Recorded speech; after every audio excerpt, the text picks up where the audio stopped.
بسم اللہ الرحمن الرحیم۔ شروع اللہ کے نام سے جو شہرت سے بھی زیادہ قریب ہے۔ القلم یوٹیوب چینل کے ناظرین کو السلام علیکم۔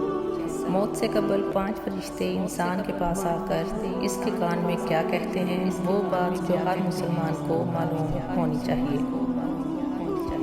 ناظرین، یہ قدرت کا قانون ہے کہ اس دنیا میں جو بھی آتا ہے اسے ایک نہ ایک دن لوٹ کر واپس اپنے خالق کی طرف جانا ہے۔ موت کا ذائقہ ہر ذی روح نے چکھنا ہے۔ فرمان مصطفیٰ صلی اللہ علیہ وآلہ وسلم ہے، جب آدمی پر نزع کا وقت طاری ہوتا ہے، مطلب موت قریب ہوتی ہے، تو اللہ عز و جل اس بندے کی جانب 5 فرشتے بھیجتا ہے۔ پہلا فرشتہ اس کے پاس اس وقت آتا ہے جب اس کی روح حلقوم تک پہنچتی ہے، یعنی حلق تک آ جاتی ہے۔ وہ فرشتہ اس شخص کو پکار کر کہتا ہے، اے ابن آدم، تیرا طاقتور بدن کہاں گیا؟ آج یہ کتنا کمزور ہے۔ تیری فصیح زبان کہاں گئی؟ آج یہ کتنی خاموش ہے۔ تیرے گھر والے اور عزیز و قربا کہاں گئے؟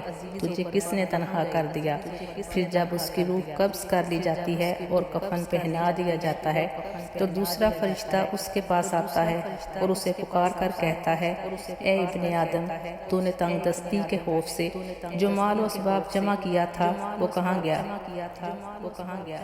تو نے تباہی اور بربادی سے بچنے کے لیے جو گھر بنائے تھے وہ کہاں گئے؟ تو نے تنہائی سے بچنے کے لیے جو انس تیار کیا تھا وہ کہاں گیا؟ پھر جب اس کا جنازہ اٹھایا جاتا ہے تو تیسرا فرشتہ اس کے پاس آتا ہے اور اسے پکار کر کہتا ہے، اے ابن آدم، آج تو ایک ایسے لمبے سفر کی طرف رواں دواں ہے جس سے لمبا سفر تو نے آج سے پہلے کبھی طے نہیں کیا۔ آج تو ایسی قوم سے ملے گا کہ آج سے پہلے کبھی اس قوم سے ملا نہیں۔ آج تجھے ایسے تنگ مکان میں داخل کیا جائے گا کہ آج سے پہلے کبھی ایسی تنگ جگہ میں داخل نہ ہوا تھا۔ اگر تو اللہ عز و جل کی رضا پانے میں کامیاب ہو گیا تو یہ تیری خوش بختی ہے، اور اگر اللہ عز و جل تجھ سے ناراض ہوا تو یہ تیری بدبختی ہے۔ پھر جب اسے لحد میں اتار دیا جاتا ہے تو چوتھا فرشتہ اس کے پاس آتا ہے اور اسے پکار کر کہتا ہے، اے ابن آدم، کل تک تو زمین کی پیٹھ پر چلتا تھا اور آج تو اس کے اندر لیٹا ہوا ہے۔ کل تک تو اس کی پیٹھ پر ہنستا تھا اور آج تو اس کے اندر رو رہا ہے۔ کل تک تو اس کی پیٹھ پر گناہ کرتا تھا اور آج تو اس کے اندر نادم و شرمندہ ہے۔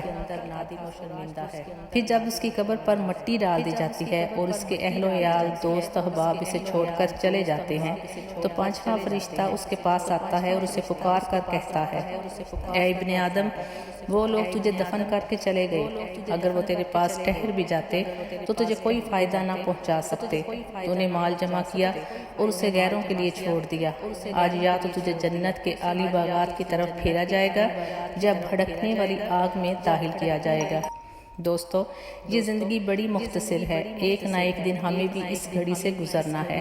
ہمیں نہیں پتا کہ کب اور کہاں سے موت آ جائے، اس لیے ہمیں اس وقت کی تیاری کرتے رہنا چاہیے اور اللہ کی عبادت اور نیک اعمال کرتے رہنا چاہیے۔ اللہ رب العزت ہمیں ہدایت کی توفیق عطا فرمائے، آمین۔